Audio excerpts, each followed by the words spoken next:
O presidente da Câmara dos Deputados, Rodrigo Maia, declarou aqui em São Paulo que Jair Bolsonaro está refém do discurso de campanha ao ser questionado sobre a relação do governo com o poder legislativo. O presidente da Câmara, deputado Rodrigo Maia, do DEM do Rio, gentilmente atende a Jovem Pan agora. Presidente, bom dia, obrigado pela atenção. Bom dia. Presidente, no seu entender, como é possível melhorar essa relação, essa discussão entre o governo e o Congresso Nacional, já pensando na reforma da Previdência, principalmente, presidente? Olha, eu acho que a relação do Legislativo com o Executivo é uma relação que precisa ter muita transparência, diálogo e a compreensão de qual é o projeto em 4 anos do governo. Eu acho que isso é o mais importante, a construção de um projeto que não para na reforma da Previdência, né? A reforma da Previdência é a primeira proposta, a mais amarga, né? A mais difícil de ser explicada, porque aqueles que não querem nenhum tipo de mudança, querem manter as suas estruturas de aposentadoria, contaminam o debate com outras informações, falando que defendem uma parte maior da sociedade que, de fato, é sempre desprotegida nesse debate, mas depois tem uma agenda longa de investimentos em infraestrutura, mudanças na legislação para que a gente possa ter mais projetos na infraestrutura, a mudança no regime tributário. Tudo isso vai gerar um programa e um governo que pode, né, ter muito êxito nos últimos 2 anos. Eu acho que essa é a grande questão colocada pelos partidos. É exatamente de que forma que o parlamento, né, governa junto com o presidente, né, a realização desses investimentos que devem ocorrer nos últimos 2 anos, quer dizer, onde o deputado também, junto com os prefeitos e governadores, são demandados pelos seus eleitores para que de Brasília consigam mais recursos, investimentos e obras para os seus estados. Professor Vila. Presidente Rodrigo Maia, bom dia, Marco Antônio Vila. Bom dia. Deixa eu perguntar para o senhor, o senhor disse na resposta ao Thiago Berrache que a reforma mais amarga é a reforma da Previdência, né? Que é aquela, inclusive, que chama mais atenção, porque atinge diretamente a todo mundo, né? Reforma tributária, muitas vezes é difícil das pessoas entenderem o significado, mas a reforma da Previdência as pessoas entendem na hora. E eu acompanhei as suas últimas declarações nesses últimos dias, e o senhor tem sempre acentuado, não sei se eu estou errado, por favor me corrija, que precisa urgentemente melhorar a coordenação política do governo. Caso contrário, dificilmente a proposta do governo será aprovada assim, a espinha dorsal, porque evidentemente que o Legislativo vai fazer modificações, é tarefa do Legislativo, né? Isso não é uma intromissão indevida, né? Claro. Então, está faltando coordenação política para o governo? Eu acho que está precisando começar a ter uma articulação política, né? Sim. Eu acho que o que falta é a compreensão de que todos compreendem a importância da reforma da Previdência. Acredito que a maioria não vai se furtar em debater e votar, claro que com as mudanças necessárias que o parlamento sempre realiza, né? Agora o governo precisa ter esse diálogo, né? Muitas vezes o governo se fecha, né?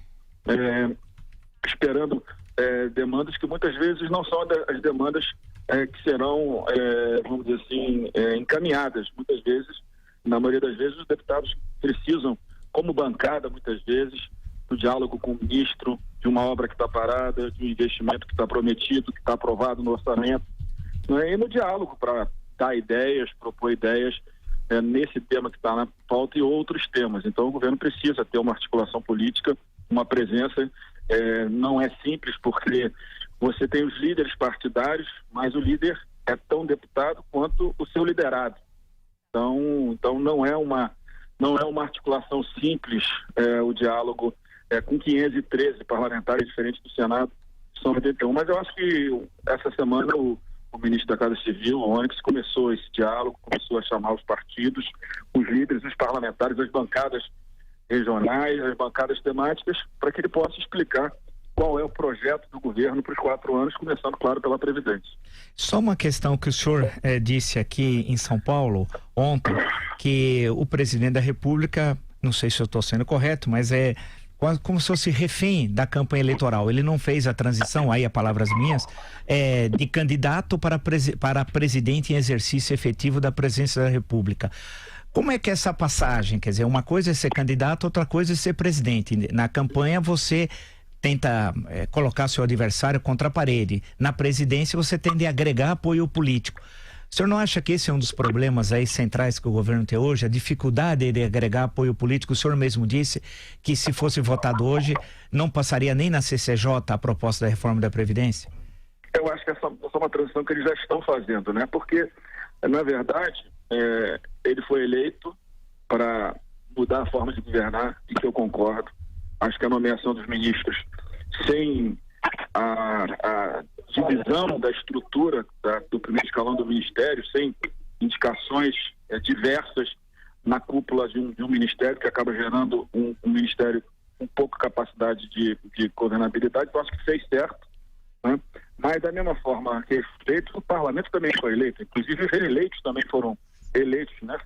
Renovaram seus mandatos, mas saíram das urnas com a consciência, tenho certeza, porque assim eu entendi, acho que todos entenderam, que a sociedade está demandando uma outra relação, ampliação da transparência, né, proximidade maior, é por isso que tem sempre uma demanda muito grande pelo voto distrital puro, né? Então acho que o governo precisa compreender que todos, alguns eleitos, outros reeleitos, mas todos legitimados também pela urna, e que o parlamento quer compreender, porque é assim qualquer parlamento do mundo, como é que se governa o nosso país, né, com diálogo, aprovando os projetos e, claro, né, na hora que você aprova um projeto como a Previdência, onde você vai ter certamente o Brasil crescendo bastante, né, o que os parlamentares querem é compreender qual é o projeto do governo para dizer assim, eu faço parte desse projeto, eu vou defender esse projeto nas minhas bases eleitorais.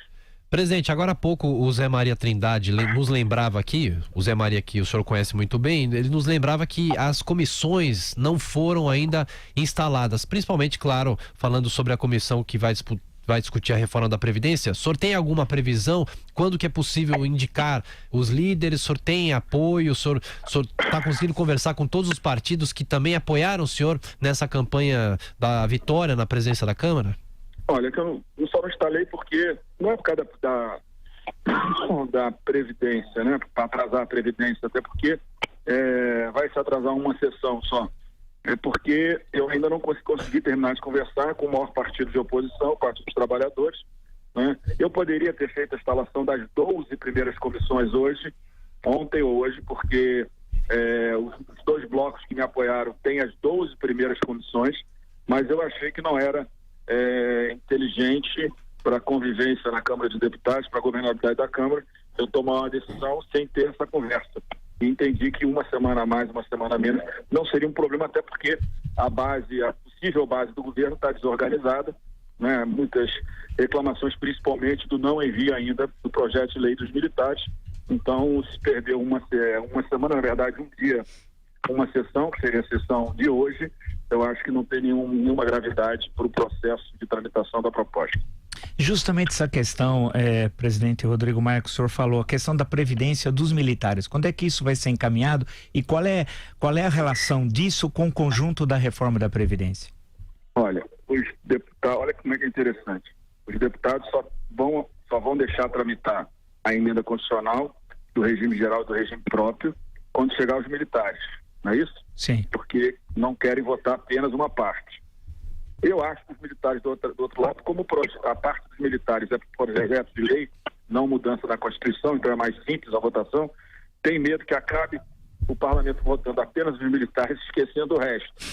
Então é uma relação, me parece, um pouco de desconfiança mútua.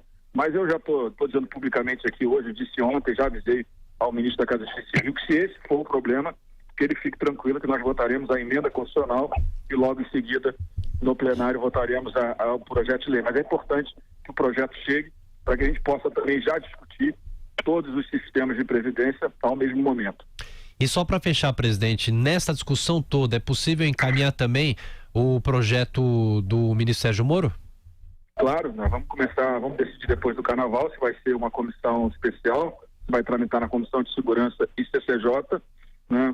Nós vamos avaliar se a gente vai pensá-lo ao projeto do ministro do Supremo, Alexandre de Moraes, e naquele projeto do que trata da violência do crime organizado tem muitas convergências, muitos artigos parecidos ou iguais, né? Então depois do Carnaval vamos decidir isso e vamos tramitar.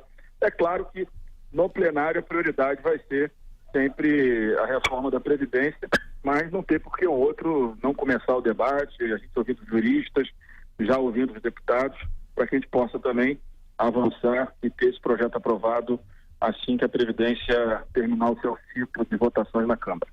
Presidente da Câmara, deputado Rodrigo Maia, mais uma vez obrigado pela atenção com os ouvintes da Jovem Pan. Bom trabalho. Obrigado.